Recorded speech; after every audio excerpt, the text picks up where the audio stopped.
क्यों?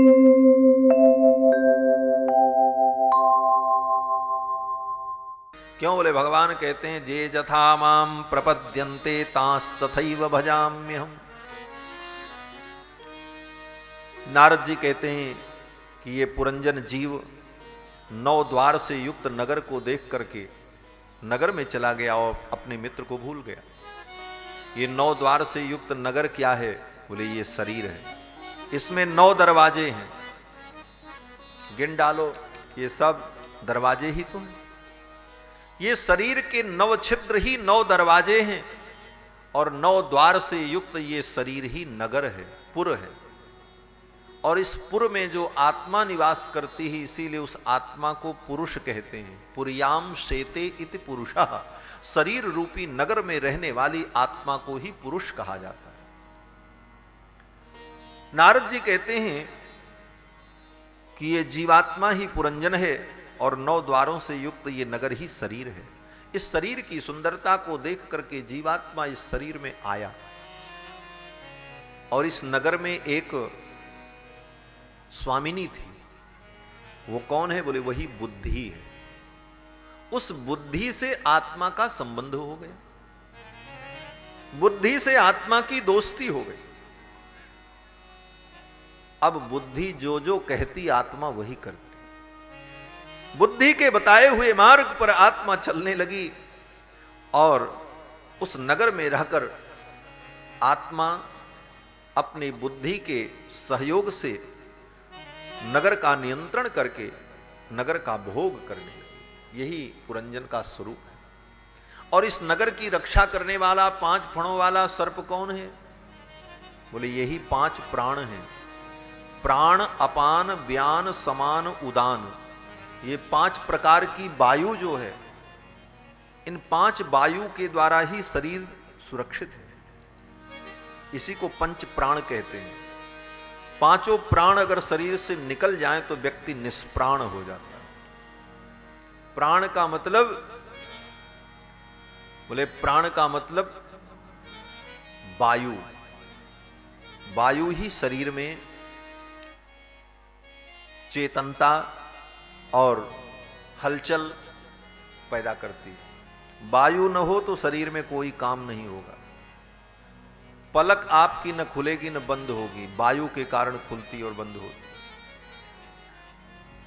आप एक घोंट पानी नहीं पी सकते अगर वायु भीतर के तरफ उसको ढकेले ना, तो पानी भीतर जाएगा नहीं। अगर आपके भीतर से कुछ निकले, आप थूकना भी चाहो तो जब तक भीतर से वायु उसको प्रेशर नहीं देगा तब तक वो बाहर नहीं आएगा। तो वायु से ही शरीर की सारी क्रिया चलती है और शरीर सुरक्षित है। ये 5 वायु, प्राण, अपान, व्यान, समान, उदान, ये 5 वायु ही इस शरीर की रक्षा करने वाला वो सर्प है, 5 फणों वाला सर्प। और इस शरीर में रहकर पुरंजन बुद्धि के साथ संबंध बनाकर सुख का अनुभव करने लगा। और समय आया तो पड़ोसी राजा ने आक्रमण कर दिया। ये पड़ोसी राजा कौन है? बोले चंडवेग। ये चंडवेग पड़ोसी राजा कोई और नहीं है, मृत्यु है, जिसका वेग अत्यंत प्रचंड है, जिसको रोका नहीं जा सकता। इसीलिए मृत्यु का नाम चंडवेग है। चंडवेग ने इस शरीर रूपी नगर पर आक्रमण कर दिया, मृत्यु आ गई। अब जब मृत्यु आई तो नगर की रक्षा करने वाले 5 फण के सर्प ने युद्ध किया। जब मृत्यु आती है तो सांस उस मृत्यु से लड़ती है, प्राण वायु मृत्यु से लड़ती है और लड़ते लड़ते अंत में सांस बंद हो जाती है, प्राण वायु निकल जाती है और मृत्यु का इस शरीर पर अधिकार हो जाता है। 5 फणों वाला सर्प हार गया और चंडवेग ने नगर पर अधिकार कर लिया। ये चंडवेग ही मृत्यु है। और जब चंडवेग शरीर पर अधिकार कर लेता है, नगर पर अधिकार कर लेता है, तो पुरंजन भागता है। ये पुरंजन ही आत्मा है। जब मृत्यु का अधिकार हो जाता है शरीर पर तो आत्मा इस शरीर को छोड़ करके निकलती है, आत्मा का उत्क्रमण होता है। और आत्मा का जब उत्क्रमण होता है उस समय शरीर को छोड़ते समय आत्मा अपने बुद्धि में जिस विषय का चिंतन करती है, आत्मा को उसी स्वरूप की प्राप्ति हो जाती है। पुरंजन ने अपनी पत्नी पुरंजनी का स्मरण किया, इसलिए अगले जन्म में स्त्री हो गए। वही स्थिति इन जीवों के साथ होती है कि बुद्धि में जिस विषय का स्मरण होता है, मति में जो विषय आता है, वो जीव अगले जन्म में उसी रूप को प्राप्त कर लेता है और फिर उस शरीर में जाकर के कर्मों को भोगता है और फिर दूसरा जन्म लेता है।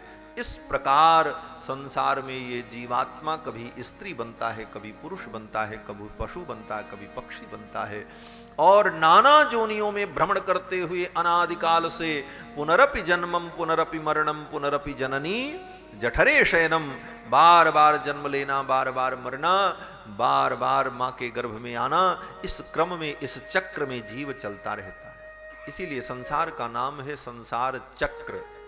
चक्र का मतलब बोले चक्का माने पहिया, पहिया में जो भाग ऊपर रहता है कुछ देर बाद वो नीचे आ जाता और नीचे वाला ऊपर चला जाता है, अर्थात नीचे का ऊपर, ऊपर का नीचे, नीचे का ऊपर, ऊपर का नीचे, ये क्रम चलता रहता है।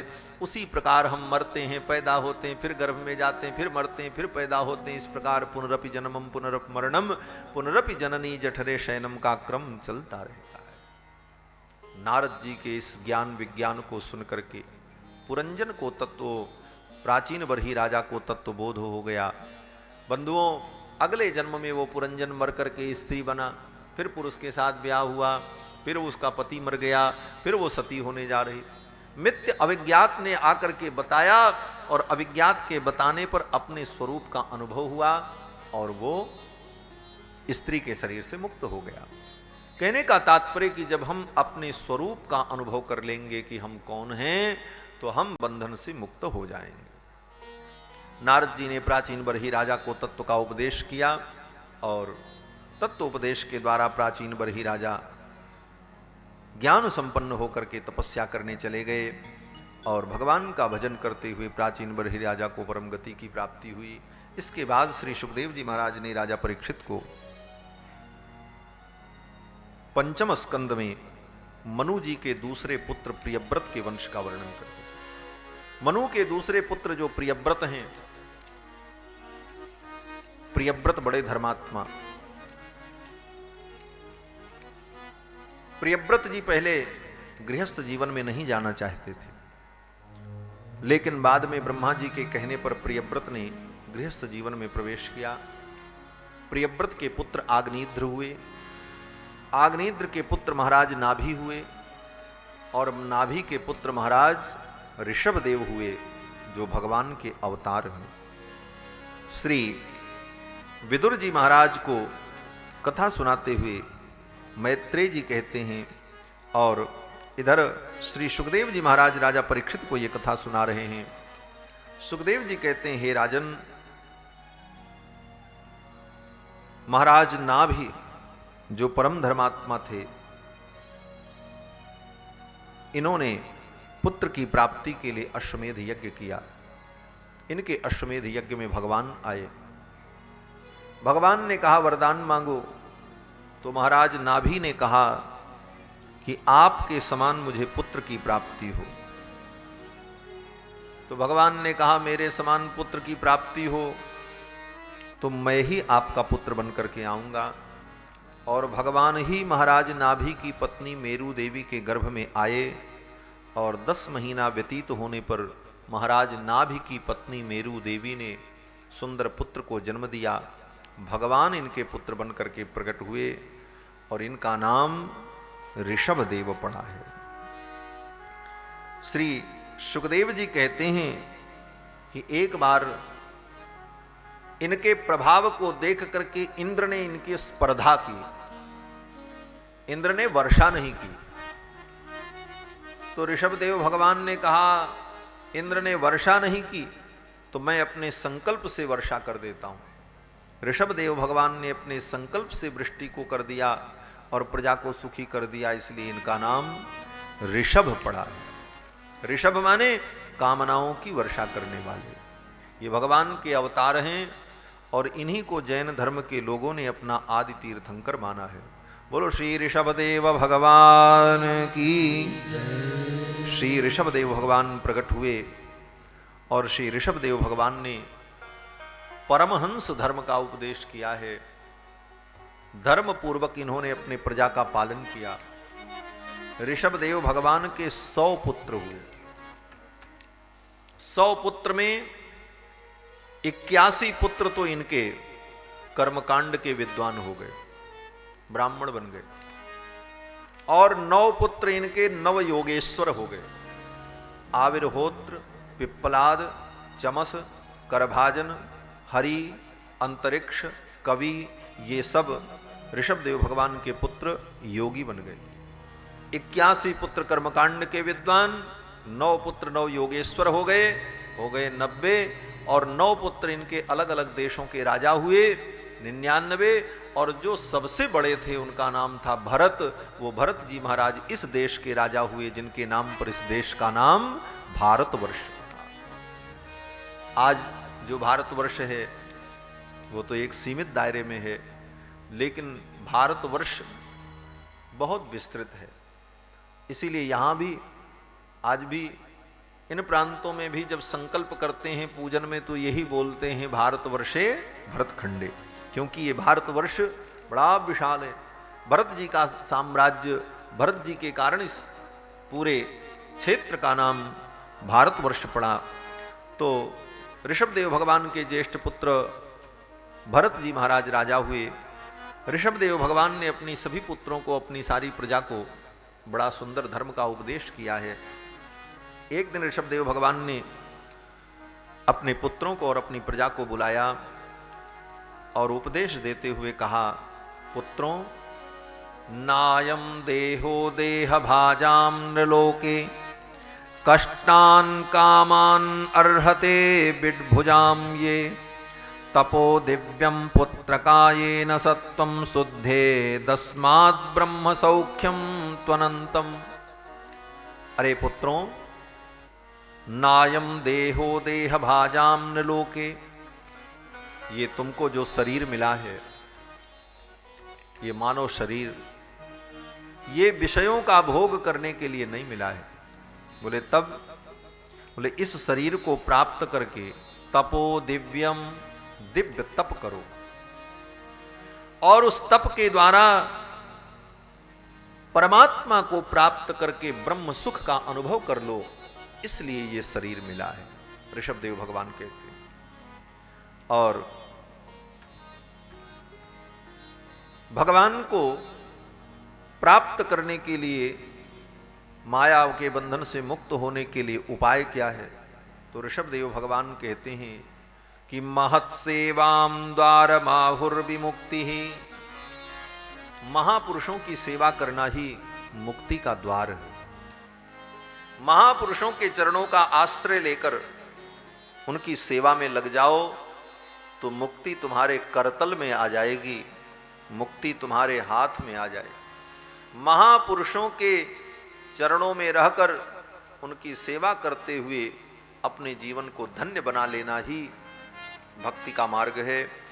श्री ऋषभदेव भगवान कहते हैं कि हे पुत्रों, प्रीतिर्नयावन मयि वासुदेवे, जब तक मुझ वासुदेव में तुम्हारी प्रीति नहीं होगी, न मुच्यते देह योगे न तावत, तब तक देह के संबंध से मुक्त नहीं हो सकते। और भी अनेक बातें ऋषभदेव भगवान ने अपने पुत्रों को बताई। ऋषभदेव भगवान कहते हैं, अरे पुत्रों, इस मानव जीवन में आकर के व्यक्ति मोह की ग्रंथि में बंध जाता है। जनस्य मोहोयमहं ममेति, इस संसार में आकर के जीव बंधता क्यों है? बोले ममेति, मम के कारण बंधता है। ये 2 अक्षर म और म, मम, इन्हीं 2 अक्षरों ने जीव को बांध रखा है। ऋषभदेव भगवान कहते हैं हम बंधे क्यों हैं? बोले हम संसार में आकर संसार की वस्तुओं को अपना मान लेते हैं, बस यही बंधन होता है। ये घर किसका? बोले मम, मेरा, मैं और मेरा, बस यही बंधन का कारण है। इसी को गोस्वामी तुलसीदास जी महाराज भी कहते हैं, मैं अरु मोर तोर तय माया। मैं मेरा तू तेरा, इतने में ही तो भगवान की माया है। और इसी मैं की ममता में हम बंध जाते हैं। मम मम, मेरा मेरा, इतना कह करके ही हम बंध जाते हैं। जहां भी हमारी ममता होगी, मम का ही भाव ममता है। जहां भी हम कहेंगे कि मम, ये मेरा है, बोले ये भाव आया है, बोले यही ममता है। और ममता ही मोह है। संसार की किसी वस्तु में ममत्व हुआ कि ये मेरा, बोले बस बंधन शुरू। अब उसे छोड़ करके तुम नहीं जा सकती। वस्तु तो वहीं रहेगी, लेकिन तुम बंध जाओगे।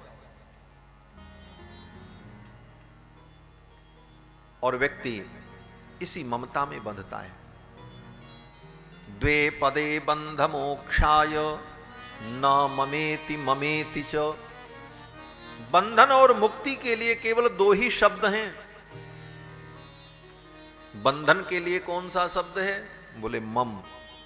और मुक्ति के लिए क्या शब्द है? बोले न मम। केवल न उसमें लगा दो बस। मम कहे तो बंध जाओगे, और नमम का चिंतन करते रहे तो मुक्त हो जाओगे। मम माने मेरा, मम मम कहते रहे मेरा मेरा मेरा मेरा, बोले बंधते चले जाओगे। और न मम, मेरा नहीं, न मम, मेरा नहीं, बोले मुक्त हो जाओ। ऋषभ देव कहते हैं संसार में रहो, संसार की हर वस्तु रखो, हर व्यक्ति से मिलो, सबसे प्रेम स्नेह करो, लेकिन कहीं भी अपनत्व का भाव मत रखो। कोई मेरा नहीं है, मेरे तो एकमात्र ठाकुर हैं, भगवान ही मेरे हैं, मैं भगवान का हूं। ये भाव दृढ़ हृदय में हो जाए तो व्यक्ति संसार में भी रह करके संसार से मुक्त रहता है।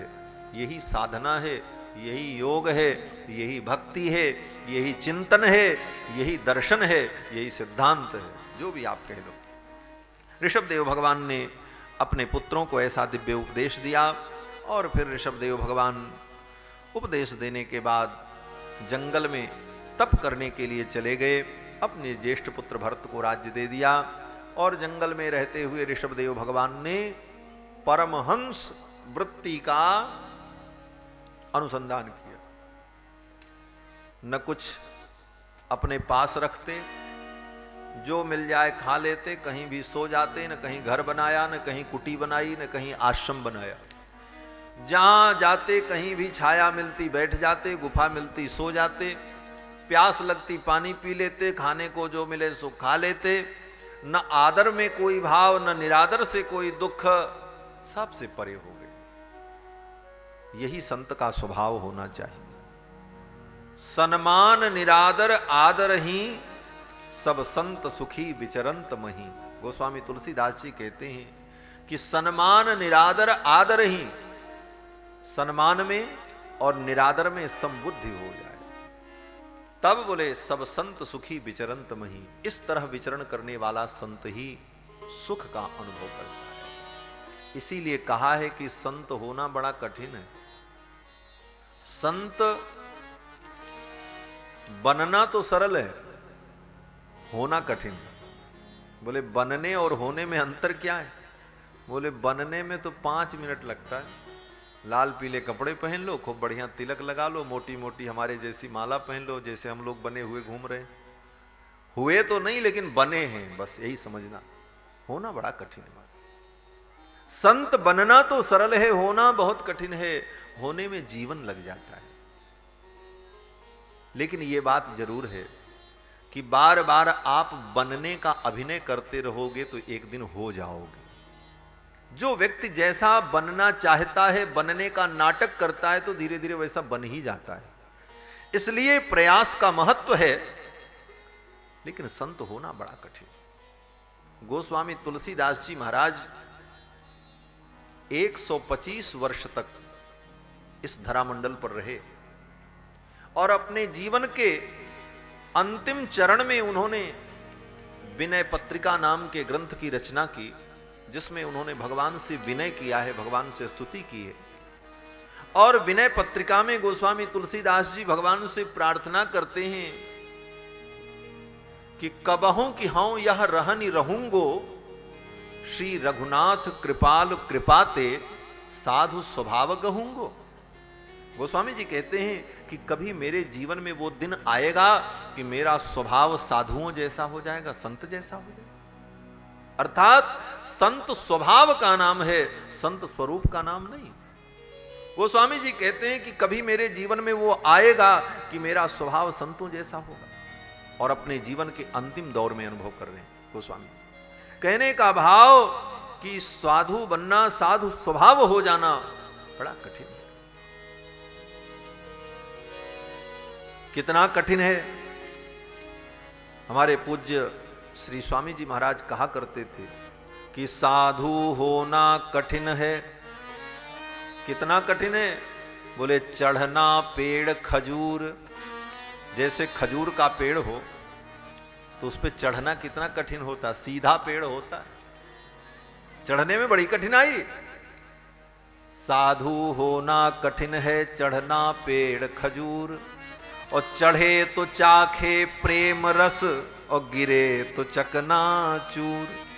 अगर चढ़ गए तो मीठा फल मिलेगा, और नहीं चढ़ पाए, गिर गए तो फिर तो स्थिति बिगड़ जाएगी। इसलिए साधु होना बड़ा कठिन है। सम्मान और निरादर इन दोनों से ऊपर उठ पाना बहुत कठिन है। और ऐसी स्थिति जीवन में आती है तो पूर्ण साधुता प्रकट होती है। साधु का लक्षण क्या है?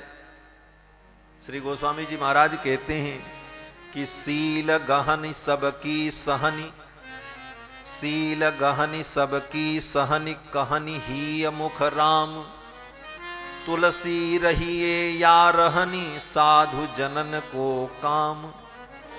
साधु की रहनी क्या है? साधु की करनी क्या है? बोले सील गहन, जीवन में शीलता हो, और सबकी सहनी, चाहे जो कोई कह दे सब सह लो। कितना कठिन। छोटी सी बात सहन नहीं होती महाराज। कोई आंख दिखा दे तो सहन नहीं होता, बात तो दूर की बात। तो साधु होना कितना कठिन। बूंद अघात सही गिरि कैसे, खल के बचन संत सह जैसे। जैसे खल के वचन को संत लोग सहन करते, तो संत की यही परिभाषा है जो सब कुछ सहन कर ले। ऋषभ देव भगवान मान अपमान से परे होकर परमहंस वृत्ति से रहकर जंगल में आत्मचिंतन करते थे। एक दिन जंगल में आग लग गई, और उसी आग में ऋषभ देव भगवान घिर गए। चारों तरफ से आग ने उनको घेर लिया, और ऋषभदेव भगवान ने अपनी शरीर की रक्षा के लिए कोई उपाय भी नहीं किया।